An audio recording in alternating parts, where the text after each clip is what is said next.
चलो बच्चा स्टार्ट करते हैं। ये हमारा फर्स्ट लेक्चर है, लेकिन रिकॉर्ड लास्ट में हो रहा है, वो बात अलग है। चलो तो स्टार्ट करते हैं। सबसे पहले हमें जो पॉइंट ध्यान में रखना है, ये थ्रू आउट द चैप्टर हमें कौन कौन से पॉइंट कंसिडर करना है बच्चा। तो सबसे पहला जो है स्टेटमेंट ऑफ अफेयर्स, ये बहुत आपको वर्ड यूज़ होगा। Statement of affairs indirectly balance sheet जैसा ही होता है, लेकिन इसमें बैलेंसिंग फिगर हमें कैपिटल ढूंढना होता है।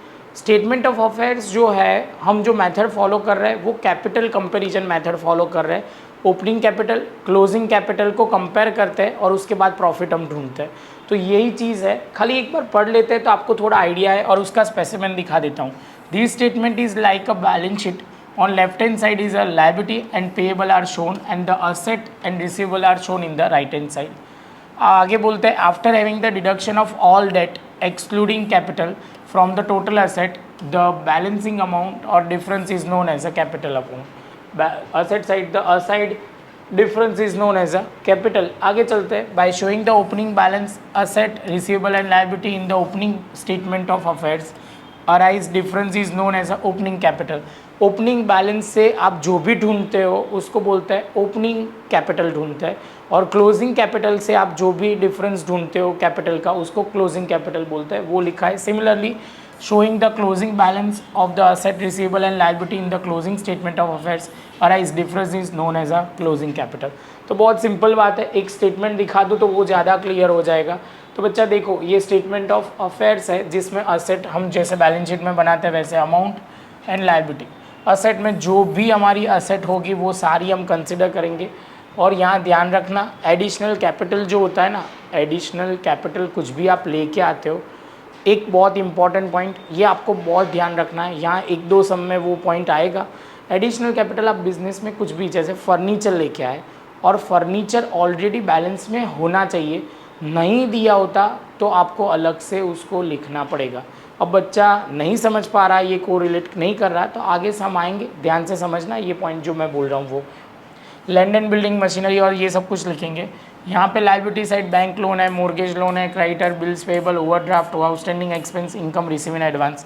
बैलेंसिंग फिगर जो होता है वो difference amount of total amount, asset का टोटल यहाँ लिखा जाता है, उसमें से ये सारी चीज़ें माइनस होगी तो रिमेनिंग अमाउंट जो आएगी वो कैपिटल का आ जाएगा। क्लियर? चलो आगे चलते हैं। थोड़ा स्पीड लगेगा लेकिन इसमें कुछ ज़्यादा है नहीं। अब देखो यहाँ पे ना बच्चा, दो टाइप के सम आपके कोर्स में, एक समय यहाँ पे ख़त्म हो जाएगा, एक पॉइंट है वो क्या होगा, यहाँ से ख़त्म हो जाएगा, और दूसरा जो पॉइंट है वो ये भी कवर करेगा, जिसको हम ये ग्रॉस प्रॉफिट बोल सकते हैं। लेकिन हमने आगे कहीं पे भी ग्रॉस प्रॉफिट वर्ड लिखा नहीं है, वो बात अलग है। हमने ऑलवेज प्रॉफिट बिफोर एडजस्टमेंट ही लिखा है। तो देखो एक एक पॉइंट कंपेयर करते हैं तो ज़्यादा समझ में आएगा। यहाँ पर क्या दिया हुआ है, इसको स्टेटमेंट को पहले क्या बोलते हैं वो पहले समझ लो। ये स्टेटमेंट को हम बोलते हैं statement showing profit and loss account. Profit and loss ढूंढने के लिए ये स्टेटमेंट है। सबसे पहले क्लोजिंग कैपिटल जो आपने ढूंढी होगी वो आपको लिखना है, और यहाँ पे लेस में क्लोजिंग कैपिटल। अब बिजनेस में एक जो इम्पॉर्टेंट पॉइंट है, आपको जो भी मेन पॉइंट ध्यान रखना है, आप कितना बिजनेस में एडिशनल कैपिटल लेके आए हो, और दूसरा जो है आपने कितना ड्राइंग्स किया हुआ है, वो सब कुछ कंसिडर करना है। जो भी आप ड्राइंग करोगे वो ऐड बैक हो जाएगा। क्या हो जाएगा? Add back. और जितना एडिशनल कैपिटल लेके आए हो वो लेस हो जाएगा। अब यहाँ पे जो वर्ड आपको ड्राइंग में यूज़ ज़्यादातर होंगे आपको पता है, एक तो इनकम टैक्स, दूसरा जो आपको वर्ड यूज़ होगा लाइफ इंश्योरेंस प्रीमियम, वो जो इंपॉर्टेंट है। दूसरा है goods drawing, cash drawing and personal expense paid from the business. बच्चों की फ़ीस भर दी, कोई इंश्योरेंस प्रीमियम वाइफ का पे कर दिया, ये सारे एग्जाम्पल में वर्ड आएंगे, तो आपको वो ध्यान में रखना है, वो ऐड हो जाएगा। और यहाँ पे आपको वो ध्यान में रखना है, एडिशनल कैपिटल जो होगा वो सब्ट्रैक्ट करेंगे। उसके बाद यहाँ तक का जो आंसर आएगा उसको बोलते हैं ग्रॉस प्रॉफिट, या दूसरा बोल सकते हैं प्रॉफिट बिफोर एडजस्टमेंट। एडजस्टमेंट में P&L अकाउंट में जो एडजस्टमेंट आते हैं ना, डेप्रिसिएशन, और समझ लो interest on capital, interest on drawing, और तीसरा जो इम्पोर्टेंट जो ध्यान में रखना है वो आएगा हमारा कौन सा, तो इंटरेस्ट ऑन लोन सपोज, तो जो सब कुछ है वो आएगा। और दूसरा जो इंटरेस्ट ऑन ड्राइंग है वो ऐड होगा, एक्सपेंस सारे लेस होंगे, डेप्रिसिएशन लेस होगा, आप बोल सकते हो इंटरेस्ट ऑन कैपिटल लेस होगा, इंटरेस्ट ऑन लोन लेस होगा।